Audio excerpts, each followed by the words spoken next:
All right, it's 6:01 on Tuesday, January 14th. I'd like to welcome everybody to the select board meeting for the town of Georgetown. And I'd like to remind everybody that the meeting is being recorded on YouTube, on our YouTube channel. And call the meeting to order. Is there any public comment? Seeing none, I will let you All right. take over. And there were no items to be added to the agenda this evening.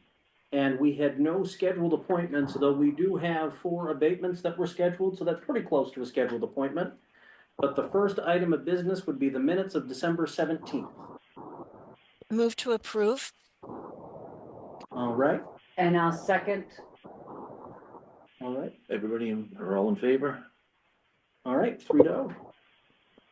And I believe Mary had sent along some financials that came out just after the agenda, so those will be on your next agenda officially Okay, for review. Great. And so the first item up tonight is an abatement request from Susan Hess of 1267 Five Islands Road. And what I'll do is I will go through my findings that I did after research for each of these, and then the board will be able to deliberate. So in summary, Ms. Hess requested an abatement to her assessment, requesting that the land valuation be reduced to $216,000 and her building valuation reduced to $117,000. Her rationale included having a water view but not direct access to Harmons Harbor, a belief that her property size was unbuildable, the number of bedrooms, only having 1 full bathroom on the first floor, no garage, and having a wood stove. On some initial findings, I wanted just to confirm Ms. Hess is not assessed in the Harmons Harbor neighborhood, and she is not assessed for having water access. Ms. Hess's property, while under our 2-acre minimum, is a grandfathered lot and would be buildable, provided setbacks and shoreline zone requirements were met. The number of bedrooms in our records was not accurate, and we will update that, but bedrooms do not have an impact on the net assessment. Ms. Hess was only assessed for having the 1 bathroom. There was no garage value, and a wood stove is considered a heating system. In a little bit of a further breakdown, I just note that on all of the valuation reports, the land description is going to be the price in unit is going to be something we come back to very frequently with these abatements to compare likeness to likeness. Ms. Hess's 1-acre home site was valued at the $75,000 per acre in the Route 127 neighborhood. I would say that $75,000 is before the 1.8 factoring that was done under the statistical revaluation by Bill Van Tynen. I would say that there was a site improvement of $15,000 again with that 1.8, and there's a view factor of 7. And I would say that this property has views into Harmons Harbor and also views of Charles's Pond. And it's worth noting that there is a reduction to the valuation for the heating system, and there's also a reduction for a lack of a basement. We did compare this property to several others. The first one that we compared to was 24 Harmons Harbor Road. And I would say, while it's a different neighborhood, the Harmons Harbor Road neighborhood and the Route 127 neighborhood had the same land description of the 75,000 an acre. The parcel on Harmons Harbor Road 24 also had a site improvement, had a view factor of 2, which is not 7. I would note that that is the next one. And there were also comparable heat and basement reductions. I would say that 4 Harbor Way is again a 75,000 per acre in the Route 127 neighborhood. A similar site improvement also has a view factor of 2.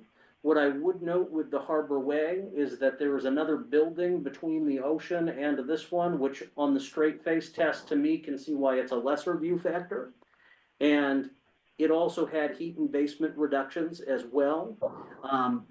On 44 Oak Road, it was in the Oak Road neighborhood. And really, I just wanted to show that on the other side of the harbor, well, this parcel 11U, I just want to look at my map. It's a little one across from Chippers. Yes, and it is not directly onto the water. That was the point that I wanted to make there, and it does have a higher neighborhood value. Site improvements for that neighborhood as well are at a higher rate, has a view factor of 1, again, not directly on the water. And we also looked at 1243 Five Islands Road, again, similar land description, similar site improvements, did not have a view factor.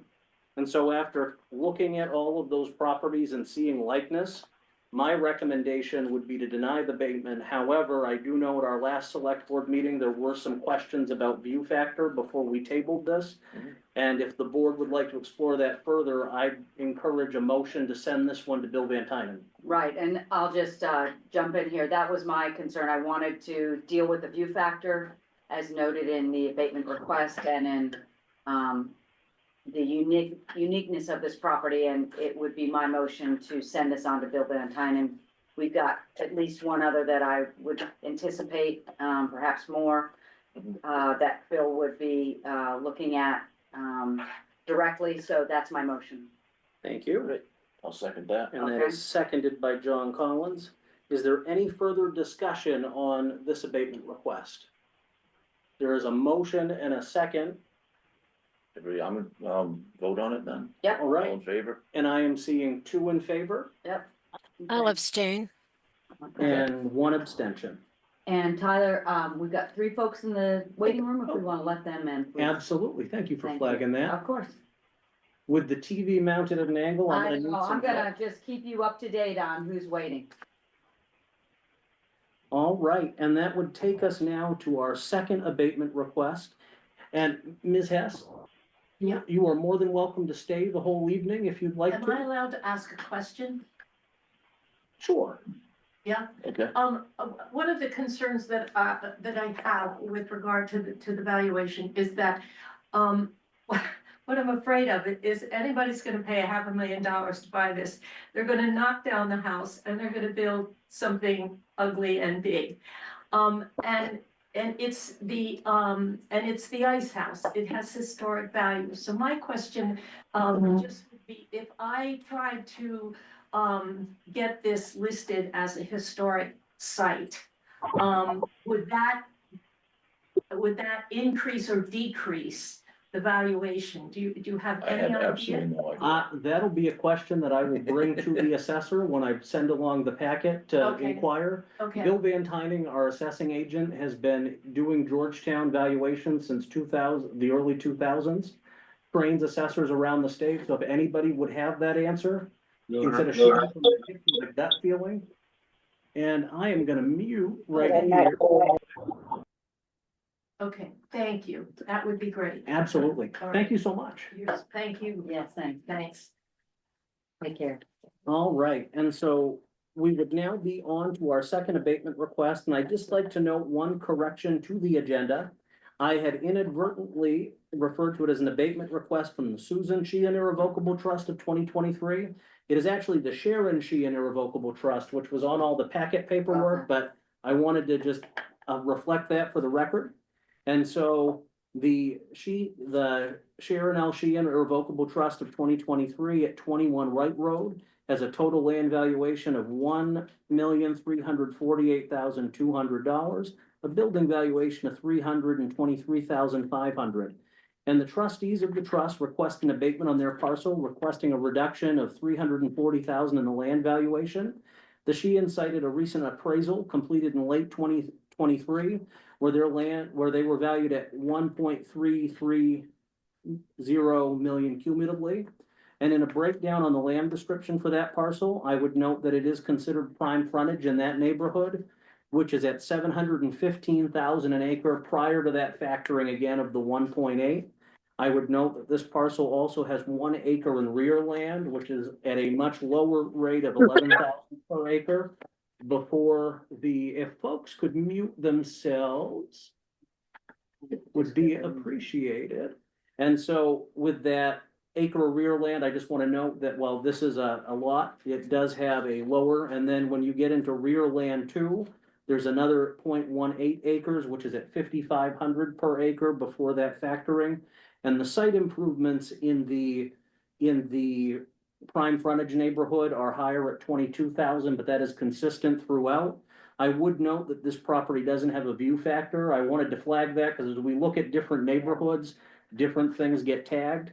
I'd note that view factors appeared on 127 because that land value was significantly lower. prime frontage would be considered having that view already a piece of it. And so in comparisons, I compared this property to the following like properties. And we were looking at the same neighborhood designation, size of the lot and neighborhood. The first we looked at was 31 White Road, lot 8R 19A, with a land valuation of 960,400 and two buildings on that parcel. I would note that the 1 acre home site again was at that same prime frontage of 715,000. This one also had, again, 1 acre of rear land, which is at that same lower rate. It actually jumps into rear land too as well, and it has a consistent site improvement, again, no view factor, and that parcel did have some heat and basement reductions, just for what that's worth. At 41 White Road, and if at any point I'm going too fast, feel free to stop me. 8R lot 20, there was a land valuation total of 673,900, the building at 11,100. And this one had a 0.63 acre home site, again at the same prime frontage level. And it also had a little over half of an acre put into that rear land category, which was consistent. It did have heat, plumbing, and basement reductions. There was no view factor, but I would note with all of those reductions, this is an obsolete property. And in terms of Christopher Lane, 1U lot 34, again, this was a 0.1 acre home site, but again, at that consistent, yes. When you say obsolete, what is that? I'm Thank you, sorry. John. That was my question too. What does that mean? Obsolete would effectively be a parcel that no one's living in anymore, kind of gone by An the wayside. abandoned property? That would be a better term, better Okay. use than gone by the wayside, as I Okay. just said. I can be whimsical, but Yeah. yeah. So that's a property that folks aren't currently living in. Maintenance is kind of going downhill, et cetera. It's probably not a good comp, is what, In terms of the building. yes, But in terms of the land the land, piece, Yep. right. and that was where this abatement Right. had been primarily directed. I'd note that on 10 Christopher Lane, 1U lot 34, it was a 0.1 acre home site, but at that same higher level of prime frontage, it also had the consistent site improvement. And on Carriage Lane, it was similar, 1 acre home site at that higher level of 715 prime frontage, pre-factoring, 1 acre of rear land at 11,000, 1.3 acres of rear land two, similar site improvement, no view factor, and there were some reductions for basement heating and insulation. I also included in your packet the appraisal that the Sheehan's had generously sent along for review. And based on my comparisons of the like properties, it's my opinion that the abatement should be denied. And I believe the Sheehan's are listening in, and I don't know if I believe they're muted, but I don't know if they wanted to have any thoughts or comments before the board opened up with deliberation. They would see something, right? I Well, believe, it's that number, it's the phone, right? and You asked, Hello. okay, there you go. Hi, hello, this is John Sheehan from 21 White Road, and you can hear me, I assume. yes, Yes, we can. Okay. You okay if I make a statement, Tyler? absolutely. Okay. So we appreciate the opportunity for this board to consider our abatement request. We ascribed the requested reduction in value to the land. We had an appraisal done 15 months ago at 1.3 million. And the assessment, the new assessment on the property by the town was 1.6 million. I can't allocate that value between land and building. So we requested the entire reduction on the land.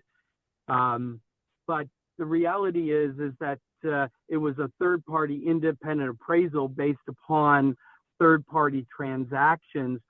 And certainly in the last 15 months, I find it hard to believe that the value of our property increased by 20%, which is the reason we requested the consideration for the abatement. The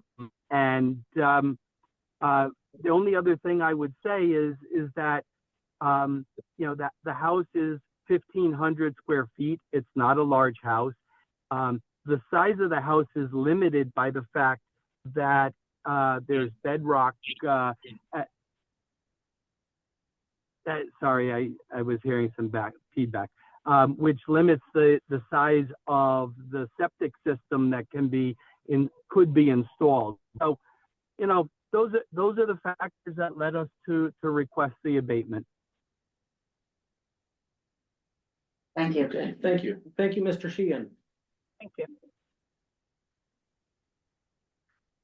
Any comments? Brahma? Well, I appreciate the fact that a recent appraisal by, I assume it was a real estate agent who made the appraisal, but It was difficulty. a licensed appraiser. I don't know exactly what that means, but what I want to say is that our charge is to make sure that the assessing is fair among similar properties in Georgetown.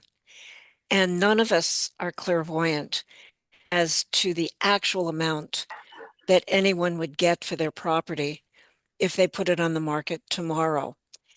Actually, in the last 15 months, I think we've been stunned by some of the purchases that have taken place.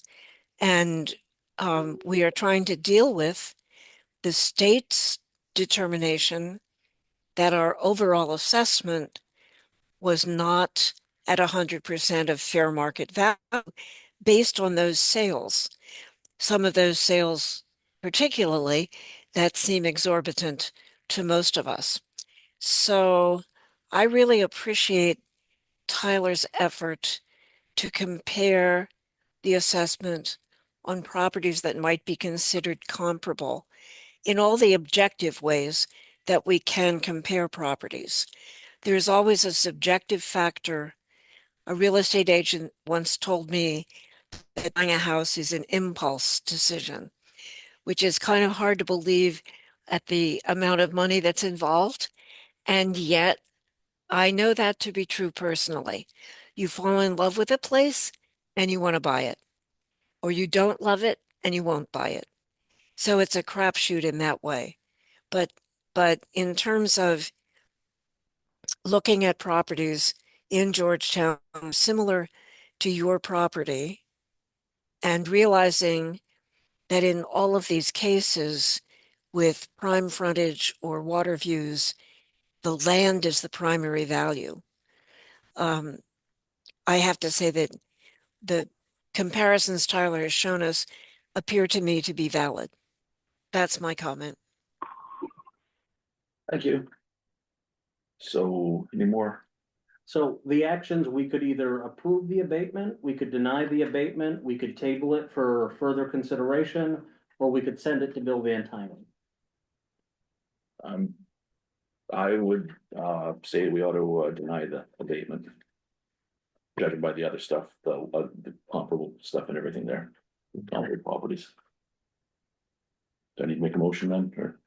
Yeah, No, somebody yeah. needs to move something. Okay. If that's a motion, I'll second, and there can be further discussion or not. Okay, All right.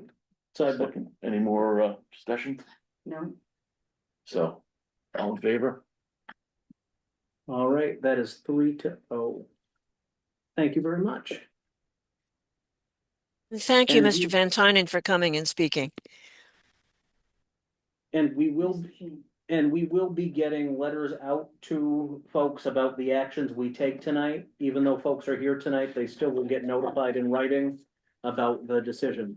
The next, we have the unfortunate, as Bronwyn said more articulately than I'm going to right now.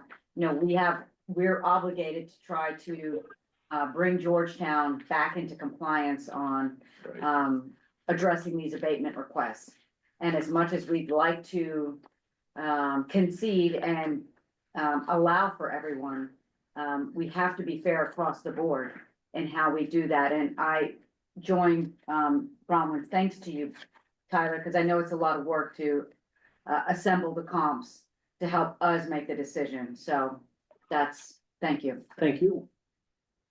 And the next abatement request on our agenda tonight is a request from Five Eye Fuel. Okay, and I'm just gonna stop you right there because I know enough and I'm gonna move, that's such a unique property, I'm gonna move that we send that over to Bill Van Tynen. To BBT. Awesome. Is there any discussion needed? I mean, Is we, there a second? No, I'll Well- second that motion. Very Okay. good. All in favor? 3-0. Thank you. sorry, I just, you know, Nope, that's- I've done the research on that.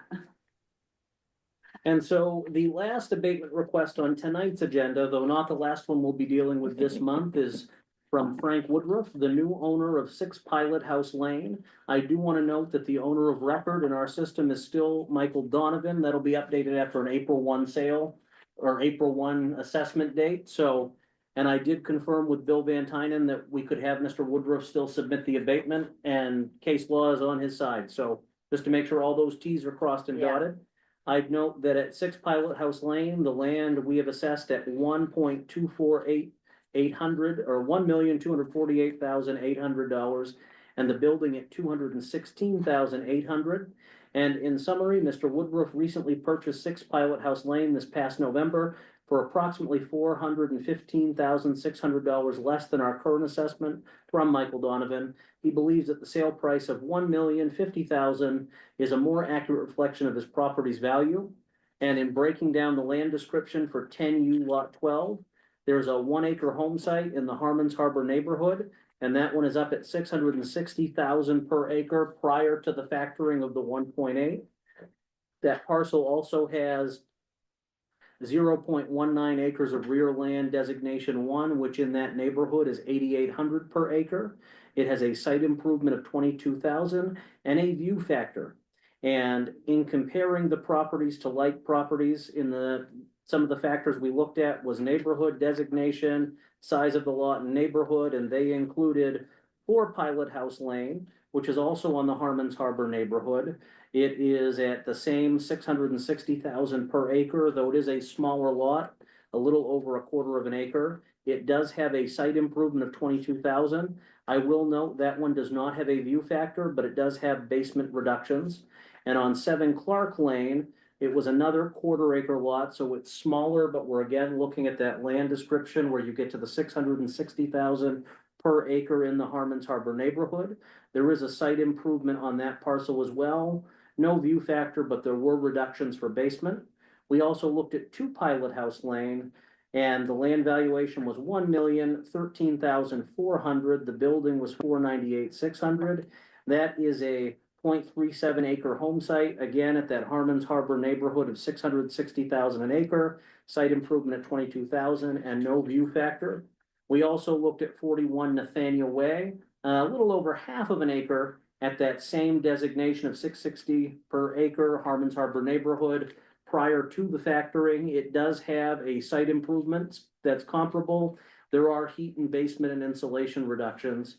And then we also looked at 47 Little Good Harbor Lane, which part of the reason I snagged this map and this one, which is on the end, is I wanted just to kind of show that while this neighborhood and this parcel is waterfront Harmons Harbor at 660,000 comparable, you have the other parcel, which is not that far in town away, but it's a whole different neighborhood and a different classification. And I just wanted to show that there are other pieces where this one is at a lower rate than some of the ones here in town. And so based on all of the comparisons of like properties, I would say that it's my opinion that this abatement should be denied. Though again, it's the board's decision on deliberating. Any comments, you guys?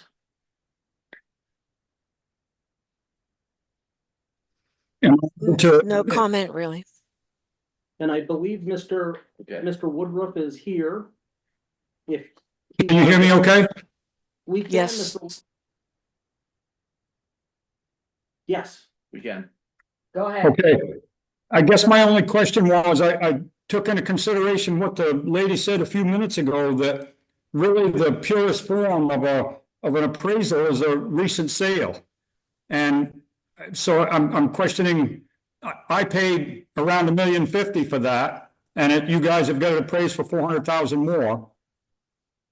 I just can't understand how it can be that much difference between the price and the evaluation.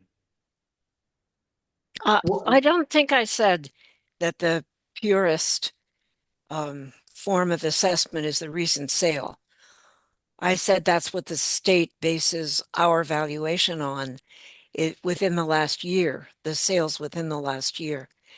And what I was trying to say was that actually an individual sale is not indicative of every property that even might be similar, because there are many things that influence the purchase or the sale of a particular property. What we are trying to do is to compare the valuation that the assessor, our town assessor, has put on similar properties and be sure that we have fairly evaluated those properties as they compare to each other, not as they compare to any individual sale, because not all the property in Georgetown is up for sale. A small percentage of the properties that exist have sold in the last year. So there's there's a lot of, subjectivity involved in those situations.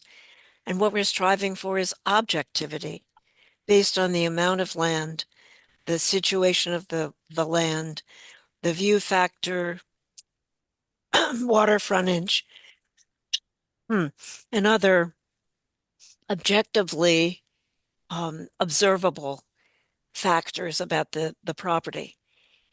That I think that's a hard thing. And to be Sometimes hard to consistent across- reconcile. Yeah, To be consistent across properties. And I would just add that one thing that in talking with Mr. Van Tynen over the last year and a half, one thing that we're not allowed to do is chase sales directly. Right. State of Maine doesn't allow that, so the data that we use to get to the certified ratio, Bronwyn is correct. It actually lags out a little bit further behind in some cases, depending on the number of sales. So a larger community that has a higher turnover, it's a shorter window, but a small town like Georgetown sometimes can go back to a year and a half to even 2 years worth of data. And so I know for a fact that this sale will be one that's factored in later on as we look at certified ratios in the future. But based on the data today, this is the determination I made. Though again, if we wanted to send this to Bill Van Tynen for deliberation, we could. Though I do know we have a few that are headed that way, so. I don't think there's a point in sending it to Bill Van Tynen, because he's not really going to be able to consider the factor that the Right. resident wants us to consider, Mhm. which is the price that he paid for the property. I reluctantly moved to that we deny the abatement. I'll second that. These are hard decisions. But in order to discharge our fiduciary duty as, assessors for the town, we have to judge these abatement requests in a consistent and fair, and as you noted, objective manner. I understand that. I have one more thing that I have a question about. I know that, Tyler, you had questions when I first contacted you about this, and you said that you thought it was inaccurate at that time, but I can't remember the reason you gave me for it. I don't believe that was if that was the interpretation, I don't remember the direct comment, Mr. Woodruff. My comment was that it does seem a little bit odd that the assessment would come in higher than a purchase price, but again, that we would be doing the analysis of the neighbors. I believe both of those went together. It wasn't just alone that this seems odd. It was that we'd get in and do homework and see if it was in fact consistent. And if I wasn't clear on the phone, my apologies. I've had a lot of phone calls about taxes, so I've tried to be as consistent as I can with that.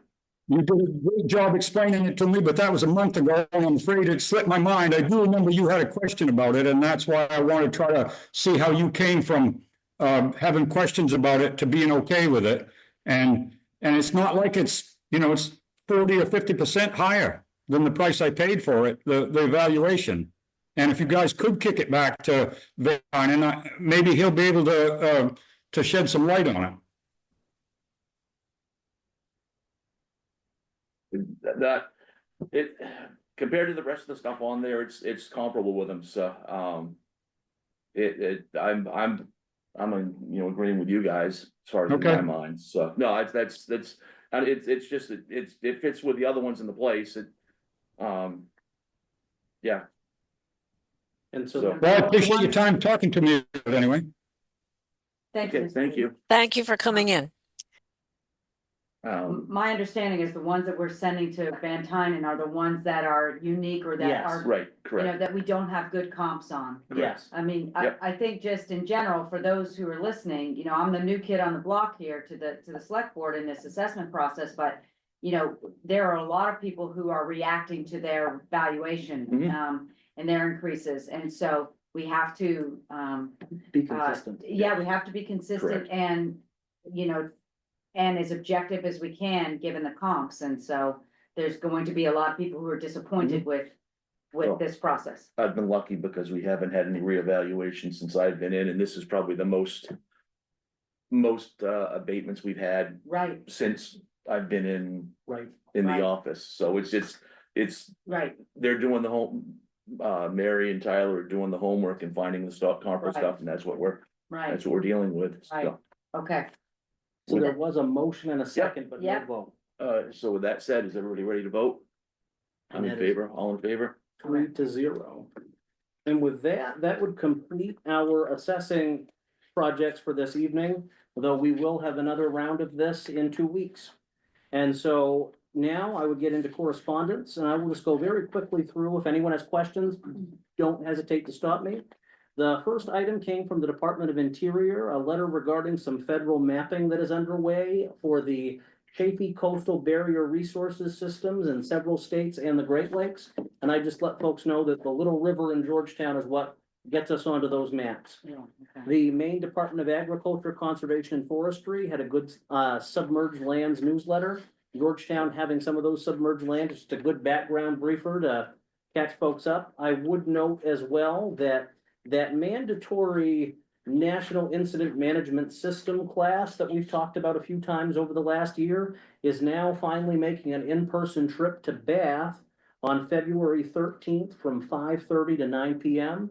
I know that Mike McDermott, our EMA director, will be there. And if anyone wants to attend that class, it is in person. Dinner's not provided, so definitely bring dinner.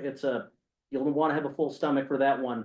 But effectively, let me know in the next, when do they need to know by? By the end of the month. So we've got I some have a time and solid waste meeting that night.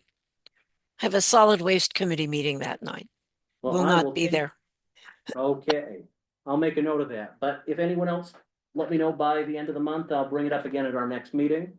The Maine Municipal Association had sent along their risk management newsletter that I just think is a good reminder for everyone. I also sent along a note about the AARP Community Challenge Grant Program. I'm gonna be fully honest, I don't know all of the ins and outs. They've got 3 different fundings on this grant, but I wanted to flag it for the board and that I would be attending a public Q&A webinar to learn more at the end of the month. And hopefully we can find a project or 2 here in town that we can use some grant monies for, so. Right. And being an age-friendly community, I know they'd love to work with us. Yeah. I also wanted to flag that we received thank you letters for the donations to New Hope Midcoast, the Bath Area Food Pantry, Spectrum Generations, and the Oasis Free Clinics. Doug Coolis had passed along the guidelines for ATV access routes on state roads, and just as that conversation was fresh. And I included Bill Webster's letter for a citizen request regarding future town meetings. At the last meeting, it was we'd received it, so we wanted to make sure it appeared formally on an agenda. Can I ask a question? So, perhaps I missed this, but, did we decide, and I'm great with the fact that we made these donations, but how was it decided and in what amounts? And when did we decide we were going to make donations at the end of the year to various entities? They So- go to the Financial Advisory Committee and they're part of the budget. Right, I know they're- that part, I knew Well, that, so they go direct, the requests go directly to the FAC and Yes. only the FAC makes that decision? We they don't? make a recommendation and then the board agrees or doesn't. Okay, So when the budget eventually comes back, so, yeah, then we could revisit. I But- remember that, But we do hold off on mailing the checks until after tax money starts to come in, right, because we don't Yes. wanna be using tax Right. anticipation note money to Right. send. of course, okay, And so that's why, and I can tell you, yesterday I received another 3 thank you letters that'll be on the next agenda, so okay, we've got all kinds of them, but I know last year there were some discussions, I believe, about Lifelight, where the FAC Right. had a thought that I might have remember been that. different than others. And the board definitely have an opportunity to weigh in. gotcha. Okay, so the letters come directly to the FAC and the finance director, and then they make their way to us so we can make a decision? The letters would come typically to me, I then stick them on our agenda so folks know them, then we've got a folder here that saves them for when the FAC deliberates and. Okay. The Okay, great, requests- thank you. The requests go to the FAC. These are thank yous, Right, right? yes, yes. Yeah. Okay, but the request, and then they're often discussed at the hearing Yes. if there are Yeah, so- questions. so even though they're saying December, we didn't make the donation in December. It was earlier in the year then. No, we may have committed- made it in December because we didn't want to use borrowed The- money. Okay, got it. That's where I get hung up on the Yeah, tax and all that stuff, because our budget, right, we approve in June, June. and then we pay for Yeah. it in this time of the year. Or- Okay, That's the, I think that's the confusion that that we're is. getting into right there. Yeah, thank you, because I remember these entities asking Yes. and I'm wondering, how did this, did I miss something? So that's helpful, thank you. And if we're wrong, I'm sure Mary will let us know. Yeah, And so that kind of completed correspondence. Under continuing items, there was a renewal for the Bacon's waste discharge license. And there was an approval on the Regresian Properties LLC. And I would turn this over to board members for their committee updates. The planning board met and they were working on their questionnaire for short-term rentals. And some of the people hadn't gotten it, so they were going over that this weekend, so it didn't quite make it to our agenda. yeah, So we could look at it to add anything or have any questions about it. So that probably will be on our next agenda. okay. So that's pretty much the only one I had. Can I ask a question? So I got a quick look at some of their questions, and would we have the opportunity to suggest a question go into the survey? I'm sure we have the ability, well, yeah, I mean, we can Okay. definitely ask them about it or tell or Just, yeah, suggest another question. Okay, great. And it will be coming back. I know that I was speaking with Bob about it and I sent along the survey, so you guys would have a chance over the next couple of weeks to look at it. But there's gonna be the financial component where last year there wasn't money in the budget to send out postage to everyone in town. So because of that, it definitely, the select board needs to have buy-in to get it done before next year. I forgot Okay. about that part of it. And do we know, and Terry's putting it in the chat, so maybe Terry can answer this for me. Thanks, Terry. Are they, I assume they're working with Gahi? I mean, I know Pam Goodell's on the planning board, and she's also involved with Gahi. Do we know that, are they coordinating this survey with the Georgetown? I Attainable think housing? they are doing it, but it's not, it was separate, it's on there just so there wasn't, overload on the thing, and I think on like too many questionnaires going out to people. Right. I'm not sure that there's gonna be a lot of overlap, so, but they're not actually doing it as part of that. They're, Right. okay, so I mean, I don't know if that answers your question, but I know they were trying to make sure that that was not too many people doing the same thing over and over again. Totally agree. So Yeah. that's if, And Terry is saying that it is independent, but consider previous questions. Okay, yeah, Okay. I assume there's coordination with Gahi, that's all. And I imagine that's true. And I imagine whatever data is gleaned will definitely be made available Yeah, too. okay, great. correct. Anything else? That's all I got. Thank you, John. Bronwyn or Aria? Go ahead, Bronwyn. I just got. The solid waste committee met and they are looking for new members.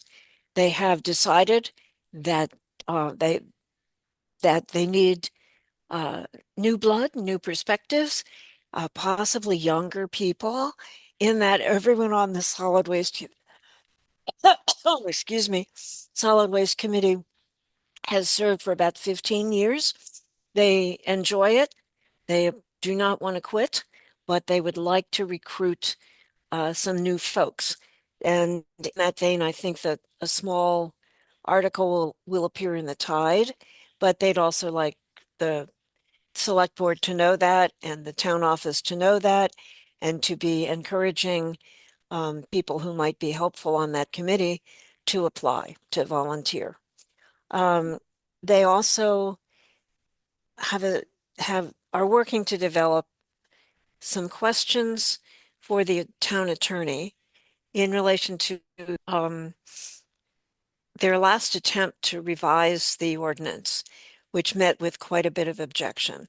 And they still have some of the same problems. So they'd like to start from the perspective of what can we do? What can we legally, legitimately regulate to deal with these problems that we feel we face? And they hope that we will arrange for the town attorney to come to one of their meetings, probably February, in order to discuss some of those issues. The Conservation Commission also met, and we discussed program options, especially in light of the coming, they've rescheduled their winter potluck, which was canceled by the community center for some kind of bereavement reception. It has been rescheduled to, I forget the date, but Tyler, you posted it It is already. February 8th at 4 p.m. to 6 p.m. Okay, thank you. And in the context of rescheduling, we discussed a possible program that Tyler and I had suggested, building on the Conservation Commission's recent Zoom presentation about storm preparedness. It was an excellent presentation by someone at NOAA, but there were no questions posed, no discussion. And we postulated that something to encourage local residents to talk about Georgetown resources, Georgetown responses, and residents' responses in Georgetown. The Conservation Commission is happy to present that kind of a program, except that a few years ago, they were seriously reprimanded for doing it. They were told it was not their purview. It was not anything they were supposed to concern themselves with, that the fire department and the emergency management director would take care of it. I have assured them that perspectives have changed, climate has changed, storm intensity has changed, and that I thought the select board would welcome such a presentation in consultation with the emergency management director, the fire department, and other people on the team for storm and emergency responses. They would like you to affirm that. It's not that they don't believe me, that I'm only one person, and they'd like a stronger endorsement of their role. So I bring that to you. Well, I would say that, we've been striving for at least the last year to have more collaboration amongst our town committees. And so I would be fully supportive of conservation working with the fire department and Mike as the EMA to explore that. I think there's a lot of interest in the community on that topic. And that's where some of the pushback was from last time, from the previous. That was before my time. Okay, That was okay, before. well, then that would have been. It was a while ago, John. It was Right, before no, I no, was on the board. Okay, so yeah, so I mean, I don't have an issue with that, so I don't either. So, I would agree, We will give them a green light and see what they come up with. sure. sounds good. I think that's it. Thank you, Yeah. Bronwyn. All right, yes, the rec committee met last week and I'm sorry to say I was not feeling well and I started the meeting but could not finish it. And, the school committee meeting is tomorrow at 5 o'clock. It's a hybrid meeting, here at GCS. And so, Is Bob have his hand up or is that your, that is, that's just the pointer. okay, And so that is, my report. And I will just, as Bronwyn said, we did lose an important member of our community last week, and that's what the bereavement was. And it was particularly felt at the school because it was a parent. So, we all, I think, feel that loss. Thank you, Aria. And I would now move to my town administrator update. I wanted to let you know that working with Mike, I found out today that we may actually have some FEMA monies that were made available from last January. So we are going to be reaching out through the county emergency management to see if in fact that is the case. And that's always good news. I also wanted to share that the final main emergency management report for the Robin Hood Road culvert will be mailed off tomorrow. I am waiting for Jeremy Prue just to give me the green light that all things will go on that, and officially that project is in the books. I wanted to let you all know that I am working on updating the Five Islands lease extension for the town-owned property management board. As you probably are aware, the leases go for 3 years with an option for a 2-year extension. And they will be meeting with the lessee next week and more to come from that. I shared via email, but I just wanted to bring it up again that on the right to fish ordinance side of things, the town of Harpswell hasn't progressed to where they thought they would by this stage for town meeting in March. And speaking with my counterpart, Christy Ayana, this has moved towards mentioning in their comp plan of something that they want to do in the future. They've got the policy on the books. And so I would say that if we want to have a work group convene for a possible ordinance for our upcoming town meeting, we probably want to do that soon. And so I can work on a proposal to bring back to the board, or if folks want to. Yeah, I would like to do that. And as you know, Pat Byrne. Pat and I talked about this and brought this forward. I don't think it needs to be it can be whoever wants to be on it, but I think we can address this pretty quickly. Absolutely. So, definitely have that, let's get that on the agenda and get that moving, so that, we've got, there's been some realtors who have talked, with me about, this issue and why we want to definitively, establish this as a working waterfront community. I've explained that. I think it's important that we keep the progress moving in that Absolutely. direction. So thank you, Tyler. No worries. And I wanted to. Do we need then to appoint a committee to propose an ordinance? What is the plan here? And what So- authority are we vesting in who?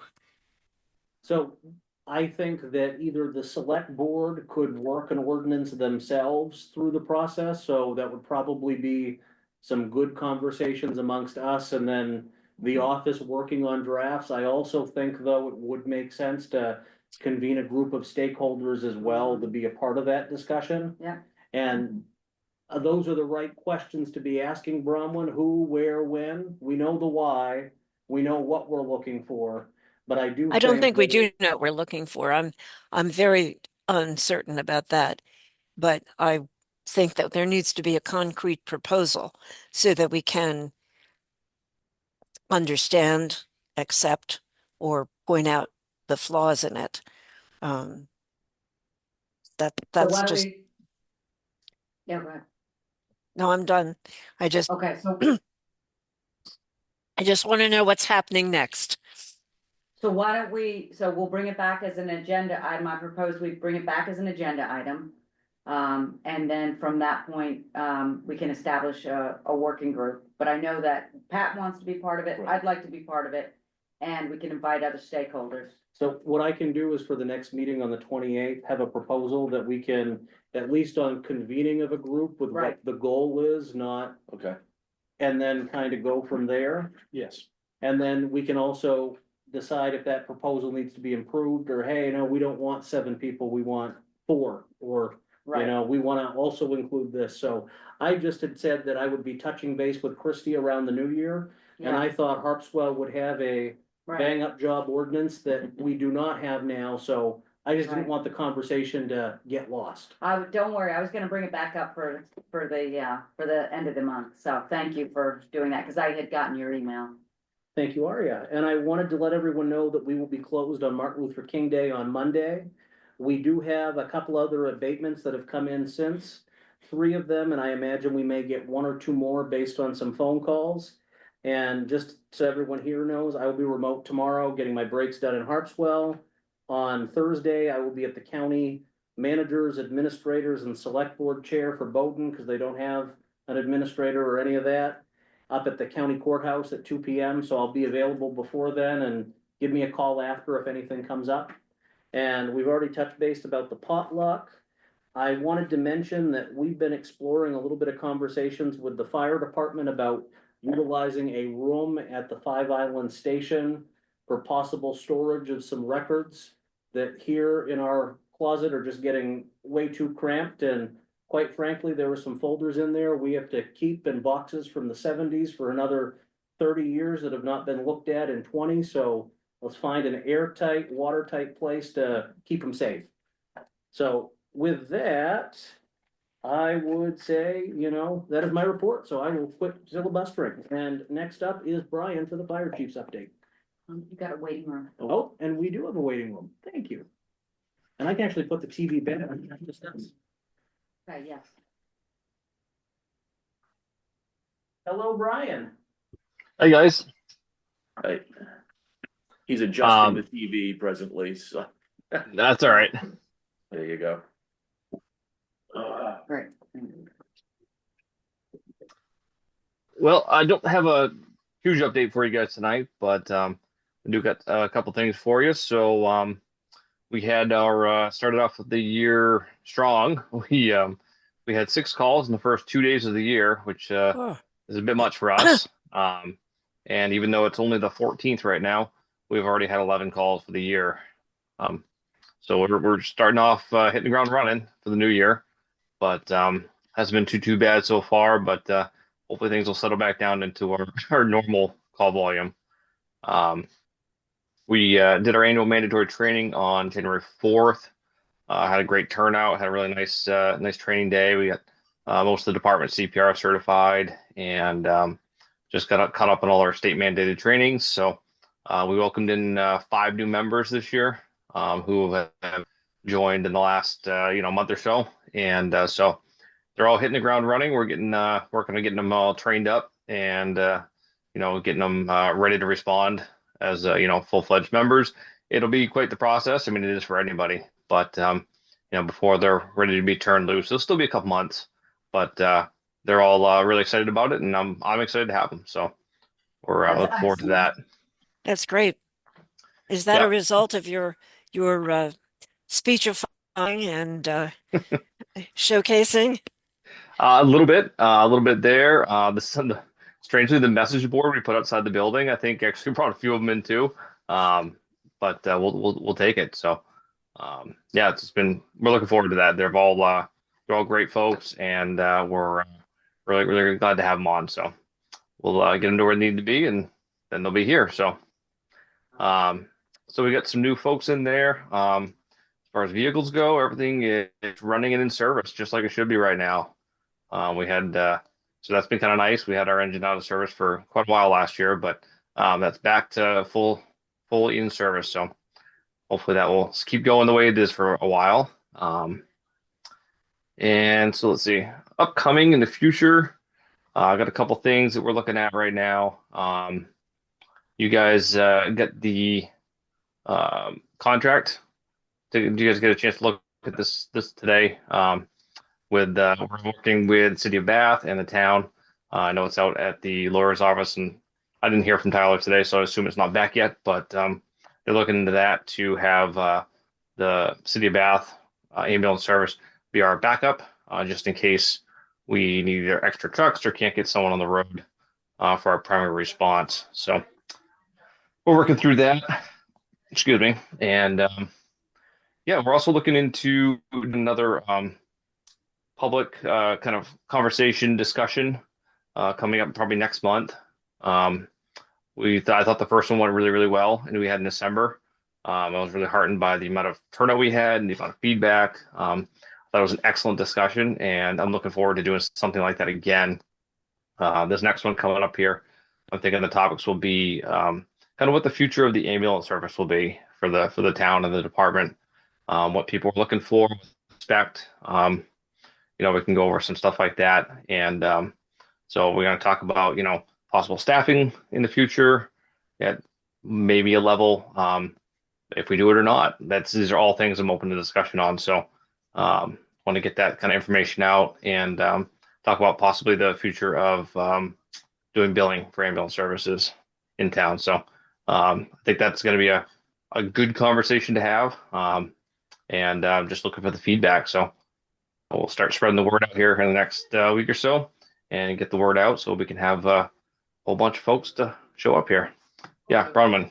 Brian, in terms of the contract, I understand the need for it and the need to formalize the relationship with the city of Bath in the event that we are not able to mount a response to a 911 call.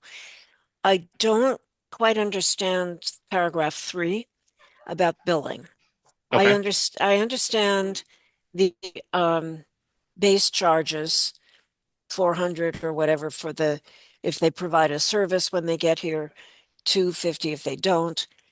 But in addition to that, are they intending to charge the resident a fee for services that are incurred? What is the business about a collection agency and being referred to the town? I mean, the town is going to pay as soon as we receive an invoice. So what is the rest? They talk about a standard procedure, but it's not really spelled out there. And I Yeah, wanted that's to correct. understand what that would be. Right. So the city of Bath, as most communities do, use a third-party billing service. So they contract with a third party who goes through all their ambulance calls and does the runs, and they bill the patient's insurance company first, whatever that is, Medicare, Medicaid, private insurance, whatever, for the cost of the transport. That cost is highly variable. Depends on a lot of factors. What's done, what kind of equipment was used, what kind of evaluation they get, how many miles they are from the patient's house to the hospital. All of those things are factored in. So the bill can vary widely, and that cost is submitted to insurance first, and then any remaining costs left over after their insurance, covers what they cover or don't cover, and that's again highly variable. That cost is then passed on to the patient, and that's their portion, their responsibility of that portion. If the patient is unable to pay that remaining portion, they can contact the city of Bath, and there's a procedure there where they can show financial hardship or unable to pay these bills for whatever reason. And if that's the case, and the city says, "Yep, we understand you're not able to pay this," whatever the difference is, whatever's left over there for the remaining bill, that will be the responsibility of the town of Georgetown for that patient if they were transported from here. So that's their procedure. So again, there may be additional costs that the town may incur in addition to the flat rate for the response. So we would pay the flat rate for the response in any case. And yes, in addition to that, they would bill the insurance company of the resident correct. and then the resident. Yes, And if the resident didn't pay or couldn't pay, that would correct. come back to the town of Georgetown. Yep. And the billing company makes several attempts to get those funds. They reach out. I think it's at least a 60-day process back and forth, that kind of thing. So I believe that's the case. And then, so anything left over would be the town's responsibility. And how does that procedure relate or dovetail with the Georgetown Fire Department's stated commitment to provide free service to the residents? Well, Or that is, am I wrong about commitment? I understood that was part of the charter. I don't, it may be part of the charter. I do not know what the charter says exactly offhand. So I don't want to misstate anything, but the, in this case, the patient would incur an additional cost. And that would be because the Georgetown Fire Department is not providing those services. The Bath Fire Department is. And so this is the cost that it will be to have the Bath Fire Department and their ambulance come to Georgetown to provide these services for us. Okay, but you're not proposing that the town of Georgetown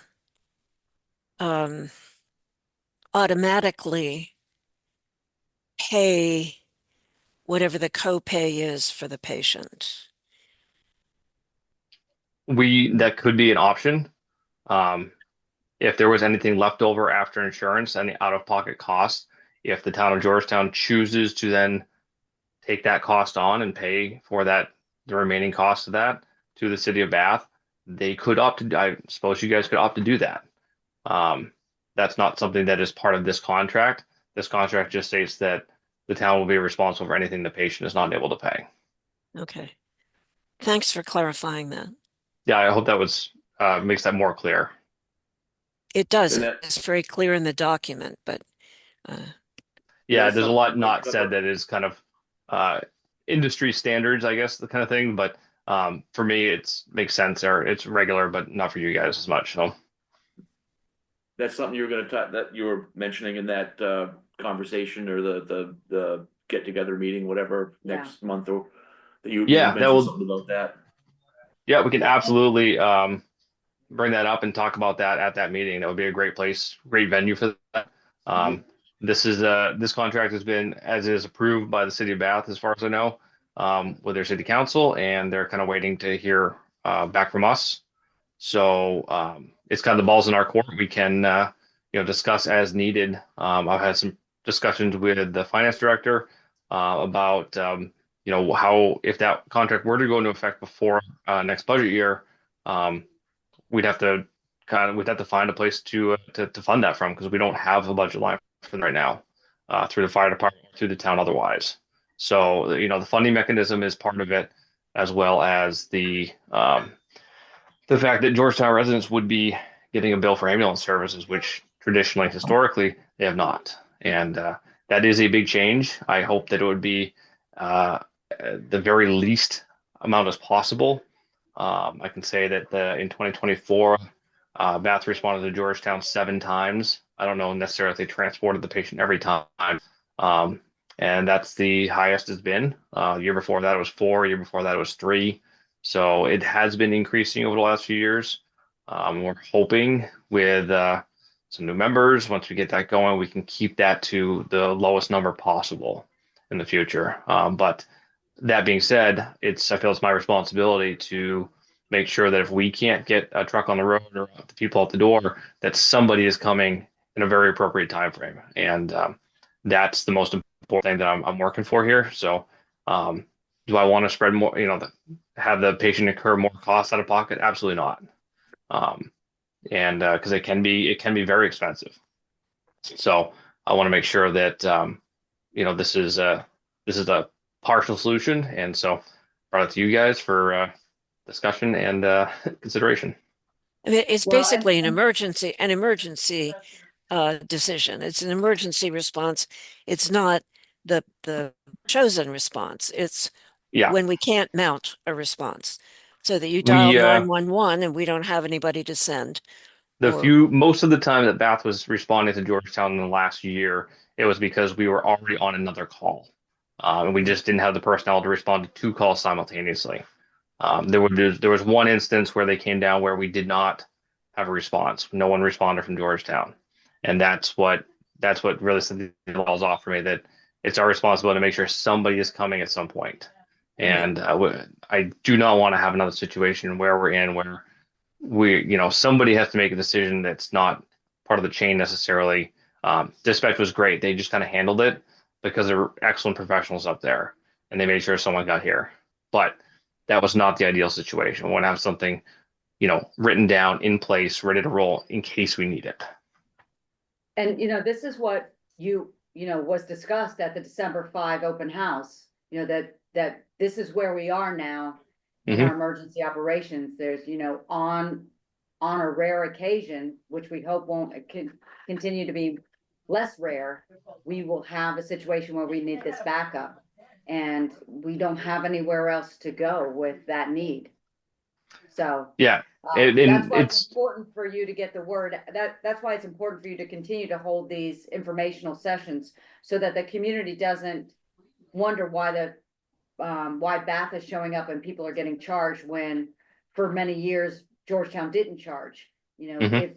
And for many years we didn't have the level of calls that we are now having and the reduction in the force that can respond.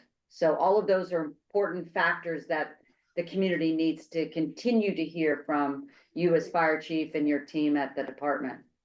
Yep. So like I said, we'll get the word out and hopefully we can get as much participation and much word out that we can. I really hope to have a robust discussion. I think that there's a lot of, strong feelings on both sides, and I want to hear from people to find out what they want, what they expect, and we'll figure it out. Like whatever the town decides, whatever the select board decides, we'll make that work in whatever form that is. So, yeah. And the good news is, this was just updating folks on it tonight. We wanted to make sure the board had the latest draft, just as things are still with Kristen, and it will come back for a future agenda for action, but any other questions for Brian? No, I'm assuming, Brian, that she's gonna add that Kristen, I can see some places where, I think that she'll add some language, just that's covers some bases that ought to be covered in a contract, and I'll obviously leave that to her. Yep. I don't have any questions, so, well, thank Thank you, you. Brian. Thank you, Okay. Brian. Thanks, guys. Have a good one. You too. So next up is the first item of old business. As we now have retrofitted the conference room, we have 5 throne-like chairs that we need to do something with. And so there had been an offer sent along by Mr. Bob Trebona offering $50 a chair for the 5 chairs, though I do think the select board might have had another idea. Yeah, I would move to make a donation from the select board and the town to Bob and Sharon Trebona of the chairs that they would like, and at no cost to them, as a thank you for all their years of service to the town. Second, Okay, well, I'm all for it. All in favor? Seconds and thirds. there we go. And it is unanimous. Okay. Thank you very much, and congratulations, Trebonas, plural. And next up, we have the disposition of a conference room table. And, I'd like to make a motion on that. all right, I'd like to move that we donate that table to our chair, John Collins, Who needs another project? who needs another project, but mostly because he's willing to take that table and as a thank you for his service to the town. And he will gladly remove it from our building. I was and- going to say he'll transport it, which is a That's biggie. right. Free of charge. Free of charge, that's right. So I move Second. that, we Mhm. donate that. Yeah. John, I don't know. I think you have to, I don't think you can vote. No. That's okay. I think it's But just we'll raising vote for you. hands for me. 2-0 to 1 recusal. Thank you very much. And I believe the next item of old business, That's okay. John was gonna touch You were- base. You were just agreeing to Yeah, I remove it. was. You're like, yes, I'm gonna remove it. Yeah, And I think John was gonna speak briefly about the meeting we had about the flying pole. Flying Point, met with the, engineers and Ruth from Ruth. Ruth Yeah. Endrick. England, yep, just getting that, it's kind of sat on the back burner for a while, our grant, which we are approved of, is not sufficient for the cost, which could be anywhere between 300 and 400,000. So she mentioned there may be another series of grants or another type of grant we can apply for, but we're also, talking with Mary and Dad and to see if we can figure out another way, kind of like we tried to plan for that one, just in case we don't get another grant so we can keep moving forward. What's the next one? There was some more, well, obviously, permits, we gotta go through, I think the permits all gonna go through again, cause it's sat for so long. And just more, they, gotta go through the formal process of actually. They did some initial, surveys of the wildlife and stuff, I think there's a little bit more. That needs to be done from what I remember from the, engineering company. Okay. But at the last time we talked about it at the board level, we thought that there wouldn't have to be any additional funds going towards the project. Okay. But after meeting with Pine Tree Engineering and Ruth is very eager to try and tie this into another grant proposal, which will in Great. fact strengthen that grant, so Great, more to come, but we didn't want to leave it on the back burner with some more good details. great.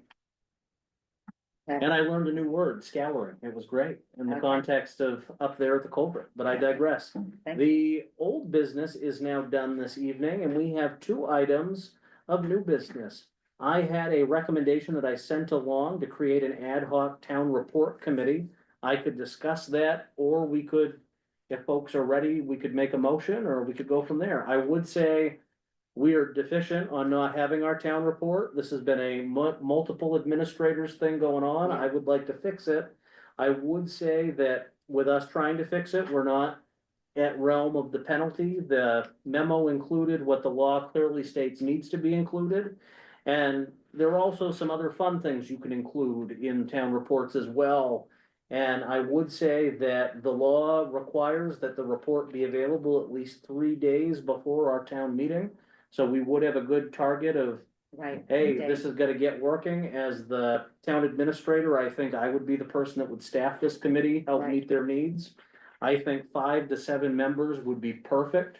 I think anything larger than 7 just gets too much, but I think anything less than 5 puts too much on one plate.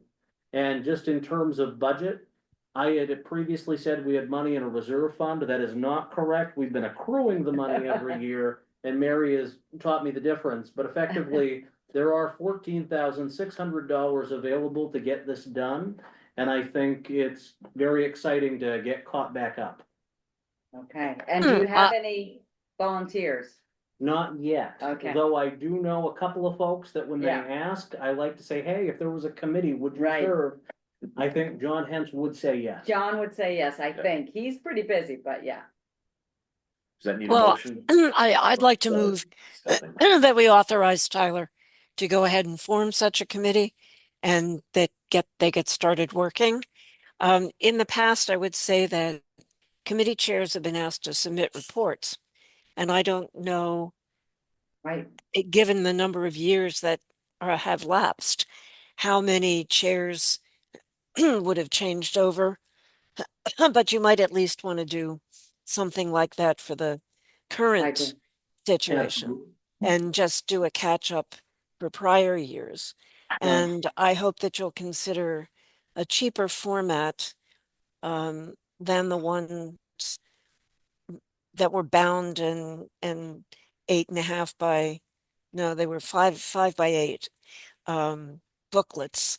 I think the example that I hope you still have on file from the woman who applied for your job from her town in New Hampshire would be something to include in the research as a possible way. It's an 8.5 by 11 format in a spiral binding. It should be a lot easier to print individual pages and put them together in such a booklet. So yeah, my motion is to authorize you to go right ahead, and those other things were just comments. Thank you. Second, All right. All in favor? I have good marching orders. Thank you, and we'll get it done. The one fun thing that I just want to share in looking at the previous town reports from years gone by in Georgetown, there used to almost be an art contest for the cover, and frankly, I think that's something we should think about. absolutely. That is, Most of them were actually, oh my God, Mary Leonard.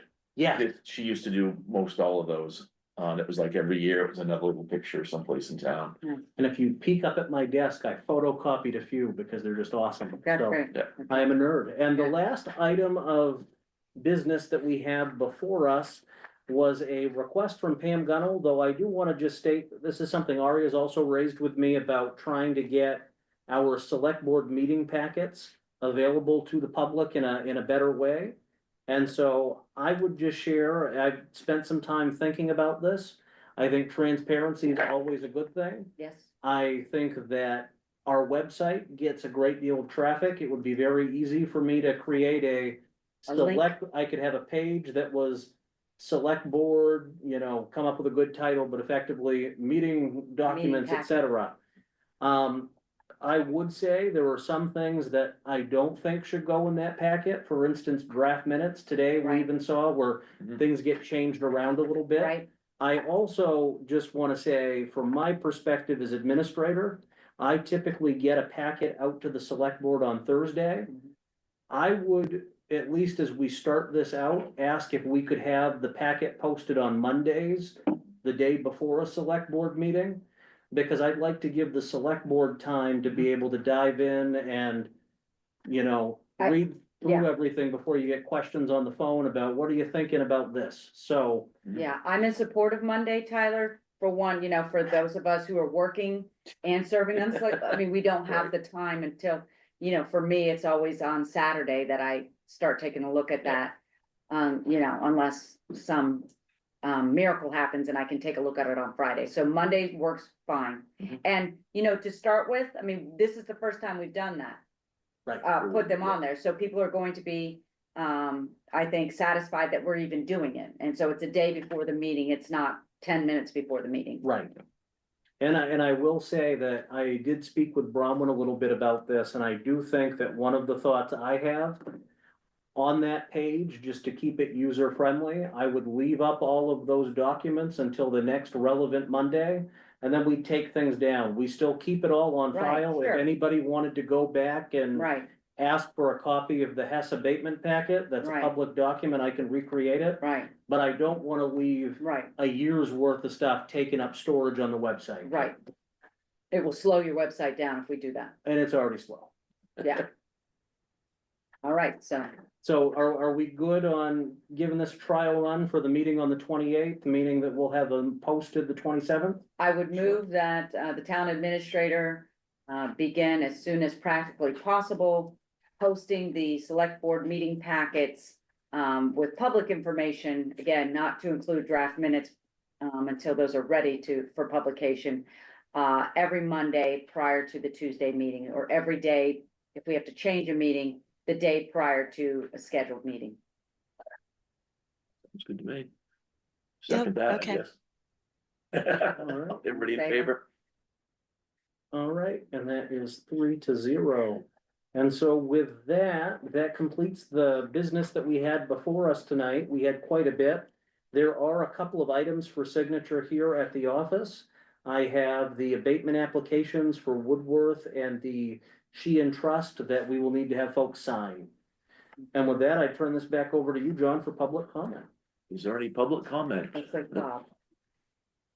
Bob, yes. Yes, couple of things. First, I'd like to thank the board very much for the gifting of the chairs. It's greatly appreciated. I've always admired the chairs, and I think they'll be a wonderful addition. I joined the meeting a little bit late due to technical difficulties. I did hear Aria ask a question about the survey for short-term rentals, and we would hope that the board would weigh in on the survey that we're proposing. That's why we sent an advance copy out so that you'd have a chance to look at it. I do hope that we'll be on the agenda next week. I was a little bit late getting it in this week. Yeah. And the initial research on it is, if we send the survey out, just as a heads up, it's gonna be a tab of somewhere between 16 and $1,600 and $2,100 for postage. That's just postage, depending upon what the final numbers come out like. I will work out printing and stuffing of envelopes and all the rest of that stuff. Hopefully that won't amount to a hill of beans. But just to give you a heads up as to what's coming down the road. And oh, by the way, the planning board was not counting on a survey when this year's budget was done. So we were hoping that maybe the select board might use some of their contingent funds to fund this if it goes out. But that's for another meeting. I've got an idea too. And there was one other question or comment I had, and I'm changing hats and subjects right now. For the FAC, there is a memorandum that typically goes out every year from the select board to the committees and to the FAC, laying some groundwork for the upcoming budget year and our work in that. Do we have a status on when that might be distributed? Is that the timeline you're talking about? So we know when we're. Yeah. That chair's letter. That will be Mary? coming out very soon, Bob. I think we wanted to make sure the board was comfortable with their liaison positions, and we I just need to double look at it checked. again. And so that should be going out imminently, once we get a few final pieces. Imminently at the speed of town office. Got it. Again, thank you very much for the chairs. You're welcome. Thank you to Sharon for letting them come home. Are you planning dinner parties to fill them up? Do we get on the list? Well, possibly. Yeah. Just a thought. Any other public Is comments? there any other public comment out there? I don't see any, so I would entertain a motion to adjourn. I'd move to adjourn. I second. All right. Thank you, everyone. All in favor? See Okay, you soon. thanks. Good night. Bye-bye.